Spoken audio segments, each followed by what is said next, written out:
السلام علیکم، امان پروردہ کی 4 ایپیسوڈ کے ساتھ میں آ چکی ہوں۔ آج تھوڑی سی مزے کی ایپیسوڈ ہے تو بہت اچھا لگے گا آپ کو، اور سارے کریکٹرز آہستہ آہستہ کھلتے جائیں گے، ٹھیک ہے؟ آپ نے پریشان نہیں ہونا۔ تو چلتے ہیں کس کی طرف، لیٹ سٹارٹ۔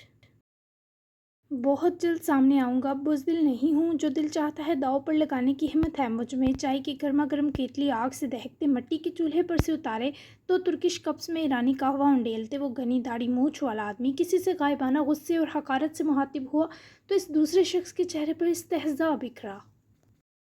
اولاد تک دوسرا آدمی بھی اسی کا ہم عمر تھا، پر سچا اور کھرا۔ داریا کو بیچا نہیں تھا، ہارا تھا جہانگیر۔ مجھے اس کا ملال ہے، میرے پاس اور کچھ قیمتی نہ تھا اس لمحہ۔ مجھے مار دیتے وہ لوگ، مجھے پتا تھا وہ اپنا بچاؤ کرے گی، اسے اس جواری و غلیظ باپ کا سایہ جنگجو تو پہلے ہی بنا کر پروان چڑھا چکا تھا۔ میرا گناہ وہیں تک ہے، لیکن میں نے دارم کو جان بوجھ کر نہیں مارا تھا۔ تجھے تو سب پتا ہے، تو بھی تو 2 سال سے ناکردہ گناہ کی سزا جیلتا قابل کی ہاک چھان رہا ہے۔ تو گویا یہ جنگلی علاقہ افغانستان کے ملک کا تھا، جہاں وہ لوگ کچھ عرصے سے بری طرح پھنسے ہوئے تھے۔ جہانگیر چغتائی کرب سے ہنس دیے، ان کی ہنسی دلگیر تھی۔ ایک گندا تھا تو ایک اجلا، پر دونوں دوست تھے اور آج اس وقت بھی ساتھ تھے جب اور کوئی میسر نہ تھا۔ پھر بھی تیرے ہاتھ پر دارم شاہ کا خون ہے۔ سید زادے کا قتل کیا ہے تو نے، بھلے وہ جتنا بھی برے اعمال کا مالک ہوتا اس کے نام کے ساتھ لگتا سید، بہت بڑا ایڈوانٹیج تھا اس کا، یہ بھول بھی معافی کے لائق نہیں ہے۔ وجہ جو بھی ہو، میں تو کسی بہت اپنے کے زہر کا ڈسا ہوں زمل پر، تو سر تا پیر زہریلا ہے۔ قہوہ پی اور سو جا، واپس جانے کا خیال چھوڑ دے، کیونکہ وہ قیامت جو وقتی دب گئی ہے اگر برپا ہوئی تو سب ساتھ بہا لے جائے گی، ہماری اولاد کو بھی اور اس بچپن کی رفاقت کو بھی۔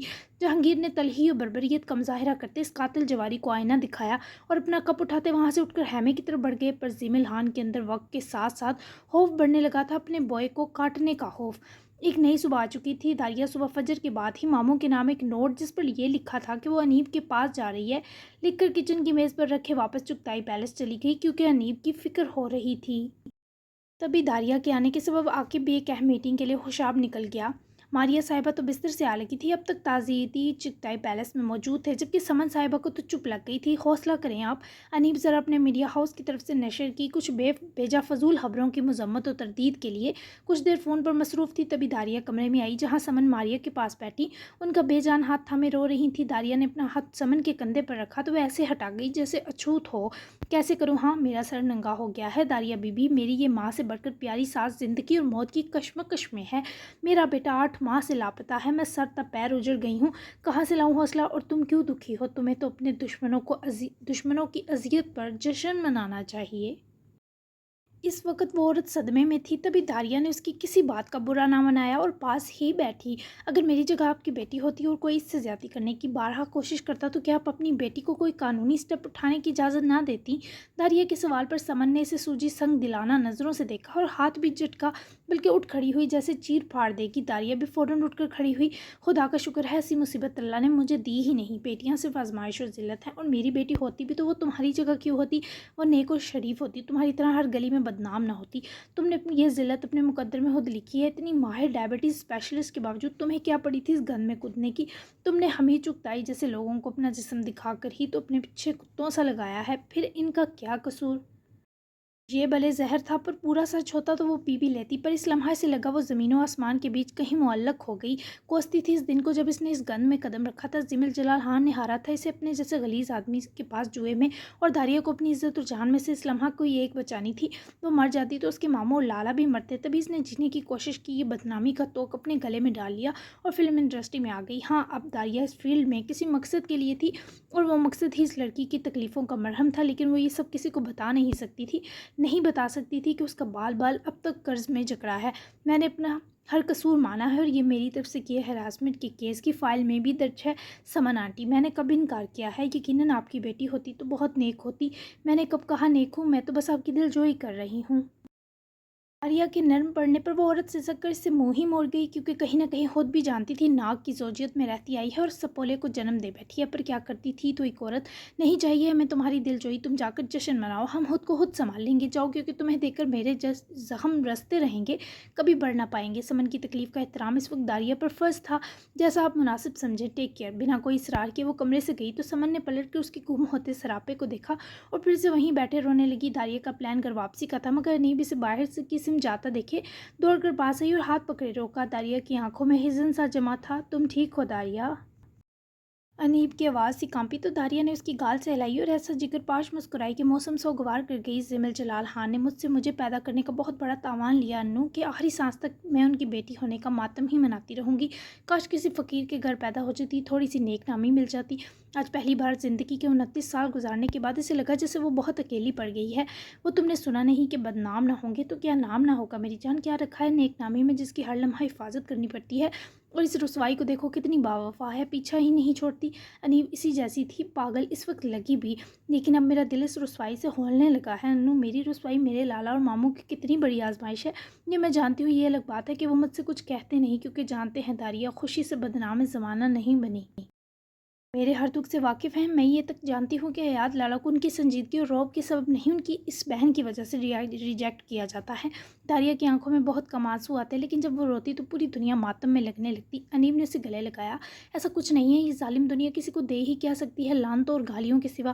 میرے بارے میں بھی تو لوگ ہزاروں بکواس کرتے، میں جو ہر 2 نمبر ایرے گہرے نتھو خیرے کو بے نقاب کرنے اکیلی نکل پڑتی، دنیا میں چھپے درندوں کو سامنے لاتی ہوں تو لوگ مجھے اپریشیٹ نہیں کرتے، بلکہ پہلی بات میرے کردار پر کرتے ہیں کہ توبہ کیسی لڑکی ہے، ان خطرناک آدمیوں پر اکیلے دھاوا بول دیتی ہے۔ یہ تک سوچ لیتے ہیں کہ یقیناً میں نے چھوئی بھی نہیں رہی۔ یہ تک کہ اس نیوز رپورٹر کے ماں باپ کیسے بے شرم و حیا ہیں کہ لڑکی ذات کو یوں کھلے عام ایسے پیشے میں رلنے چھوڑا۔ لیکن میں تو کبھی سے اللہ کی شکایت نہیں کی، اور یہ تم سے سیکھا، پھر تم کیوں چھوٹی چھوٹی ہوتی ہو؟ یہ سب دردناک حوالے سنے داریا نے اپنے آنسو پونجے اور انیب کے بے حد گنگریارے بالوں کو سہلاتی نم دیدہ مسکائی۔ تم تو چیمپئن ہو میری، میں ہوں نہ تمہیں اپریشیٹ کرنے کے لیے، نہیں رہوں گی، آئی پرومس۔ لیکن پلیز اب میں تمہارے گھر نہیں آؤں گی، تم سے تمہارے میڈیا ہاؤس ملوں گی، یا پھر تم ہاسپٹل آ جانا، گھر بھی آ سکتی ہو۔ ماموں کے ہاتھ کی فرائڈ فش ویسے بھی تمہاری فیوریٹ ہے، اور حیات لالا اور تمہاری فیمس لوڈو فائٹ جس کے میں اور ماموں ویسے ہی دیوانے ہیں، اسے بھی کافی دن ہو گئے دیکھا نہیں۔ داریا کی فرمائشی باتیں سنے انیب ہنس پڑی۔ حیات لالا بالکل چیٹنگ نہیں کرنے دیتے، اور مجھے میں ٹھہری 2 نمبری کی استاد، چیٹنگ کے بنا اپن کا کہاں گزارا؟ انیب کے شرنگیزی سے آنکھ ونک کرنے پر داریا کی مسکراہٹ بھی لوٹ آئی۔ اگر تم انہیں لالا نہ بناتی تو میں اب تک تمہیں ان کی لیلا بنا چکی ہوتی انیب، لیکن خیر پھر عاقب بیچارہ خالی ہاتھ رہ جاتا۔ ہائے یہ حسرت جس پر انیب ہنسی، لیکن آخری حوالے پر یوں ہوئی جیسے زبان پر کڑوے بادام کا ذائقہ پھیلا ہو۔ انشاءاللہ جیسی اس کی حرکتیں ہیں وہ خالی ہاتھ ہی رہے گا۔ انیب کی تب پر داریا نے حیرت سے گورا۔ ہاں تو JQ چینل کی ردا ناز ہے نا؟ عاقب کے 2 مسٹنڈے اس کے فلیٹ پر گئے تھے دمکانے، وہ تو اس کے ساتھ ہی میرا شو چلتا ہے، تبھی اس نے یہ بات چینل انتظامیہ یا اپنے انکل کو بتانے کے بجائے مجھے بتائی، اور میں نے معافی تلافی کیے بات سنبھال لی۔ اس لڑکی کا انکل یہاں کا چھٹا بدمعاش ہے، تم سمجھاؤ عاقب کو داریا، اسے کچھ ہوا تو دادو سچ میں مر جائیں گی۔ یہ سب نیا نہیں تھا، آئے دن عاقب کی گنڈا گردی کے فسانے مشہور اور زد زباں ہوتے۔ اف عاقب، اچھا تم ریلیکس رہو، میں فری ہوتے ہی سمجھا دوں گی اسے، چلو اب میں جا رہی، گڈ بائے۔ داریا نے اسے تسلی تھمائی اور اجازت لی، جس پر انیب بھی واپس پیلس کی مین بلڈنگ کی طرف بڑھ گئی۔ داران کے آنے کی خوشی میں ناشتے پر فردوس صاحبہ نے عامر سے خاص اہتمام کروایا، مگر وہ حسب توقع ناشتہ عثمان کے ساتھ کرنے سب کے جاگنے سے پہلے ہی نکل گیا۔ آپ کی طبیعت اب کیسی ہے؟ دوبارہ تو نہیں بگڑی لالا؟ ڈائبیٹک پرسن ہے، اپنا خیال رکھا کریں۔ ناشتہ کرنے وہ یہاں اکیلا آتا تھا، اس وقت اس کے ساتھ ہانو اکبر بھی نہ تھے۔ آج بھی عثمان نے داران کا فیوریٹ ناشتہ بنایا تھا، اور وہ تھا ملٹی گرین ایووکاڈو ٹوسٹ۔ نہیں کافی ماہ ہو گئے، بہتر ہوں۔ اس ڈھابے کی خاصیت یہ تھی کہ یہاں صرف پنجابی کھانے نہیں بلکہ چائنیز، اٹیلین اور گریک ڈشز بھی بنائی جاتی۔ ماشاءاللہ، آپ کے لیے کچھ اور لاؤں؟ عثمان نے اسے ناشتہ کرتے دیکھ کر نرمی سے پوچھا۔ نہیں کافی ہے، اب میں چلتا ہوں، عزیزِ جان برہم ہو رہی ہوں گی، کل ملتا ہوں۔ داران نے آسانی سے ناشتے کے بعد اجازت لی اور واپس پلٹا۔ جب کہ واپس حویلی میں آیا تو حسب توقع ناشتے کی ٹیبل کے گرد بیٹھے وہ چاروں اشخاص داران کو آتا دیکھے منہ پھلا چکے تھے۔ سب ایک بار ہی مان جائیں، کیونکہ باری باری منانے سے تھک سکتا ہوں۔ موصوف خود بھی کرسی سنبھالے بیٹھے تو ماول اپنی جگہ سے اٹھی، جبکہ اس سے پہلے کچھ کہتی داران نے اٹھ کر اس کی شرٹ دیکھتے بازو دبوچی۔ ماول تم نے آتے ہی میری سب سے فیوریٹ شرٹ پر قبضہ کر لیا۔ ماول نے جواباً دان دکھائے تو داران کی نرم سے سنجیدگی پر فوری سے لپٹ گئی، اور داران نے یوں منہ بگاڑا جیسے اس جونک کے لپٹنے پر بے چین ہوا ہو۔ کیا کروں بھیا، میں ترس جاتی ہوں ان چوریوں کے لیے، کیسے ہیں بڑے ہینڈسم ہو گئے ہیں۔ اب یہ گورے مت اور بتائے میرے لیے کیا کیا لائے۔ ماول کی باتیں سنے وہ اسے پکڑ کر کمرے کی راہ دکھا چکا تھا، تبھی وہ اپنے گفٹ دیکھنے ہنستی ہوئی دوڑ پڑی۔ داران نے مسکرا کر اسے جاتا دیکھا اور بابا سرکار کے اٹھ کر روبرو آنے پر آنکھوں میں عقیدت سمیٹ لایا۔ فرزند، آپ کی اس مسرور جوانی کو کسی کی نظر نہ لگے، خوش آمدید بابا کی جان، گلے لگیے۔ تبریز کے گلے لگانے پر وہ نرمی سے بابا سے بغل گیر ہوا، مگر اس بیچ برہم سی عزیزے سے نظر ضرور ملی۔ 2 ماہ رونق لگنے والی ہے یہاں، ٹھیک ہیں آپ؟ تبریز کے استفسار پر وہ سرسری سا سر ہلا گیا، جبکہ ایک اہم میٹنگ کے لیے انہیں دیری ہو رہی تھی۔ تبھی ابھی کے لیے اجازت لی تو مایا کو بھی کیونکہ جلدی پہنچنا تھا تو وہ بھی ساتھ ہی روانہ ہوئی، جبکہ ماول نے آج کالج سے چھٹی کر لی تھی کیونکہ وہ داران کے ساتھ مستی کرنا چاہتی تھی۔ آپ تو روٹ کر بہت حسین لگ رہی ہیں دادی سرکار، نظر اتار لوں؟ جانتا تھا وہ سخت برہم ہے، پر جب ان کو شانوں سے تھامتے اپنے سامنے کھڑا کیے لائے وہ لاڈ سے بولا تو عزیز جان سے مزید سنگدل نہ بنا جا سکا۔ تم آتے ہی مجھ سے کیوں نہیں ملتے داران؟ فوراً سے دل پگھلا اس کی سبھی روشن پیشانی ان بزرگ لبوں نے چومی تو داران ان کے سوال پر انہیں باہوں کے حالے میں بڑھتے مسکرایا، کیونکہ مجھے اپنے لیے آپ کو انتظار کروانا پسند ہے، پھر آپ کا اضافی پیار اور یہ تڑپ دیکھنے کو ملتی ہے، اچھی لگتی ہے۔ مجھے غرور آتا ہے کہ عزیز جان اگر کسی کے لیے تڑپ سکتی ہیں تو وہ داران ہے۔ وہ اپنے نام اپنی آنکھوں کی طرح بولتا بھی ہاس تھا۔ عزیزے کا سارا غصہ جاگ بن گیا۔ سلامت رہو دادی کی جان، میری آنکھوں کی ٹھنڈک، وہ اس پر فدا و قربان ہوئی، جبکہ وہ ان کے لاڈ ضرور وصول کرتا اسے اگر شاہ انڈسٹری نہ جانا ہوتا۔ باقی کے پیار بھرے اقدامات بعد میں، اہم کام سے شاہ انڈسٹری جانا ہے، لیکن ڈنر آپ کے ساتھ کروں گا اور آپ کے دستمال جمع ہوئے شکوے بھی سنوں گا۔ فوری مقابل کو نرم امرتی لب و لہجے سے قائل کیا، جبکہ عزیزے اس کی من موہنی صورت کا صدقہ اتارتے فوری حامی بھر گئیں۔ اللہ کی امان میں رہو دادی جان سے اجازت لیے وہ حویلی سے نکلا تو خانو اکبر حسب توقع اس کے منتظر تھے۔ داران کو آتا دیکھے جناب نے فوراً اپنا ڈرائیوری کا منصب سنبھالا، جبکہ داران نے بھی سن گلاسز آنکھوں پر چڑھاتے گاڑی میں سوار ہوتے ہی اپنا کل رات ہی نیا لیا جاتا فون نکالے مینیجر کی آتی کال پک کرتے اہم بات کرنی شروع کر دی۔ باقی کی تمام ڈیلنگ ہمارے اونر حمید چوہان کریں گے، وہ کچھ دیر تک خوش آپ پہنچ جائیں گے۔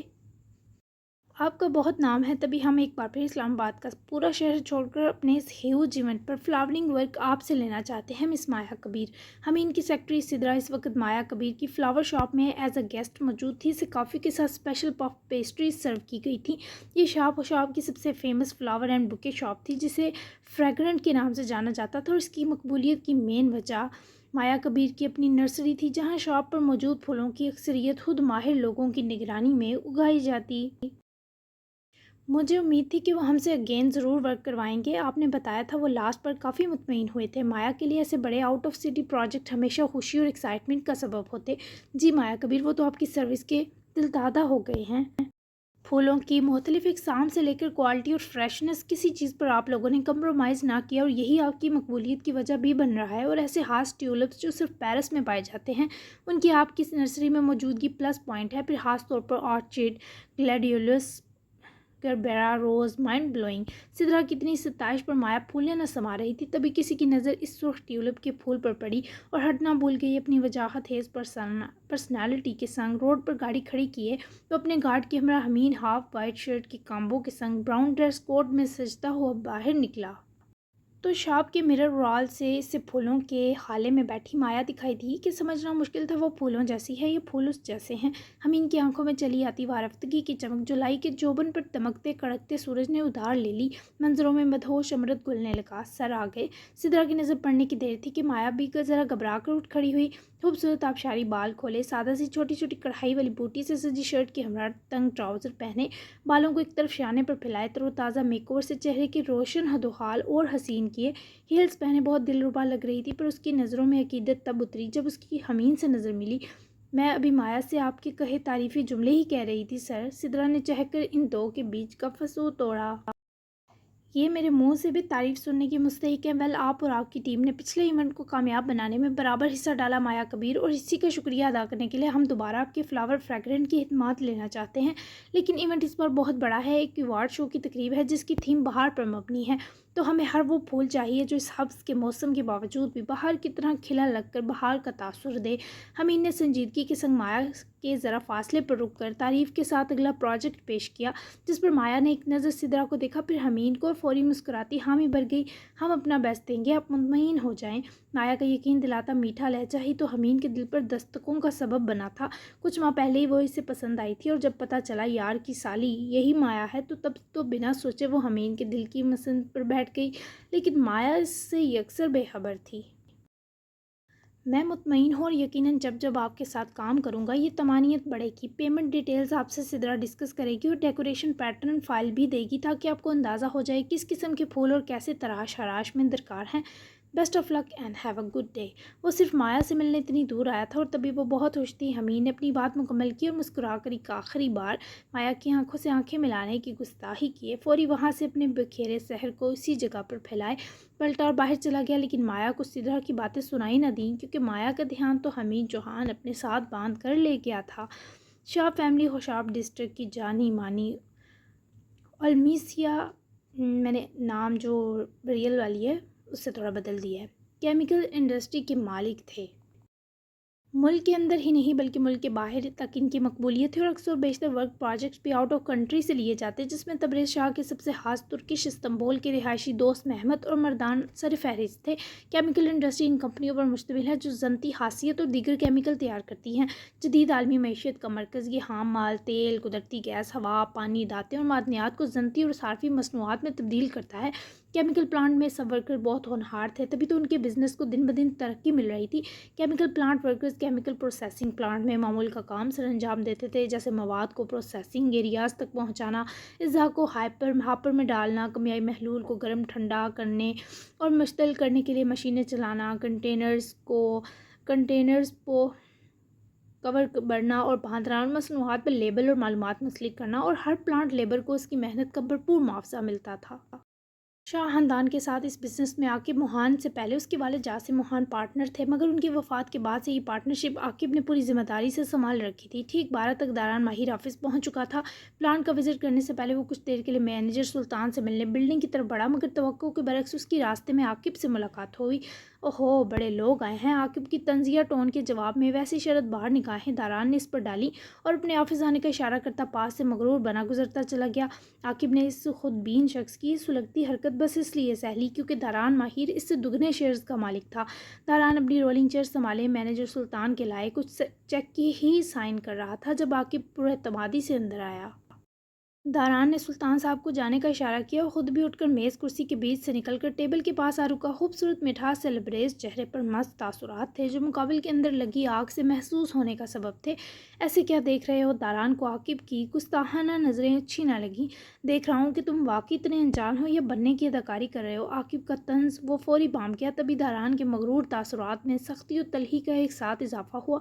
جو کہنا ہے صاف صاف کہو عاقب موہان. اس بار لہجے میں سرسراتی تنبیہ تھی. نیوز نہیں دیکھی؟ ماموں جان کا مرڈر ہو گیا ہے. عاقب کے جواب پر داران نے واقعی یوں ظاہر کیا جیسے اسے تو خبر ہی نہ ہو. اوہ اسٹرینج، مجھے تو لگا تھا اب بھی وہ بچ نکلے گا. پر اللہ کی بے آواز لاٹھی نے اسے بھی ہر دوسرے فرعون کی طرح جکڑ لیا. تمہیں تو پھر یہاں نہیں ہونا چاہیے تھا. گھر کے واحد مرد ہو اب تم. تعزیتی احباب کو ویلکم کون کرے گا چغتائی پیلس میں؟ داران کے لہجے میں پھیلی مستی پر عاقب نے بڑی مشکل سے اپنے امڑتے جلال کو سنبھالا تھا. چغتائی پیلس کی عورتیں بھی مردوں سے کم نہیں ہیں سمجھے تم؟ جواب خاصا جلبلاتا آیا جبکہ داران نے ستائشی آئیبرو چکاتے متاثر ہونے والا رد عمل دیا. سمجھ گیا، پلانٹ وزٹ کے لیے جا رہا ہوں، چلو گے تم؟ داران نے گویا بات ہی ختم کی. عاقب نے نفی میں سر ہلایا جس پر داران اپنے بلیک گلاسز آنکھوں پر چڑھاتا پاس سے گزرتا آفس روم سے نکل گیا جبکہ عاقب نے جبڑے بھینچ کر اپنا تیش دبایا تھا. جاری ہے. کیسی لگی کیس جاگ جائیں پلیز اور رسپانس دیں ورنہ کس چھوٹی کر دوں گی مزید. خیر، فیوریٹ ڈائلاگ اور سین کون سا لگا لازمی بتایا کریں. جو لوگ بنا سبسکرائب کیے کس پڑھتے ہیں تو تھوڑی زحمت کر کے سبسکرائب کریں. میرا بھی سبسکرائب اٹک گیا ہے اور بیل آئیکن لازمی دبائیں. ٹھیک ہے، تو ملتے ہیں ایپیسوڈ 5 میں جو مزید جو ہے وہ شاکنگ اور تھرلنگ اور فل آف سسپینس ہونے والی ہے. تو تب تک اور یہ تھوڑی سب کی جو ڈیٹیلز ہیں وہ بھی نیکسٹ ایپیسوڈ سے میں کھولنا شروع کر دوں گی. تو نیکسٹ ایپیسوڈ میں مطلب کیسے داریہ کی فیملی کے بارے میں یعنی زمل اور اس کی ماں کے بارے میں تھوڑی انفارمیشن بتاؤں گی اور سب کا، اور حمین اور تبریز کی دوستی کیسے ہوئی اس سب کے پیچھے کا بیک گراؤنڈ بتاؤں گی تاکہ آپ کو مزید سمجھ آ جائے. تو کنفیوز نہیں ہونا بالکل. میں کوئی بھی کھچڑی نہیں بناؤں گی، آرام سے آپ کو تفصیل بتاؤں گی. ٹھیک ہے، تو اللہ حافظ.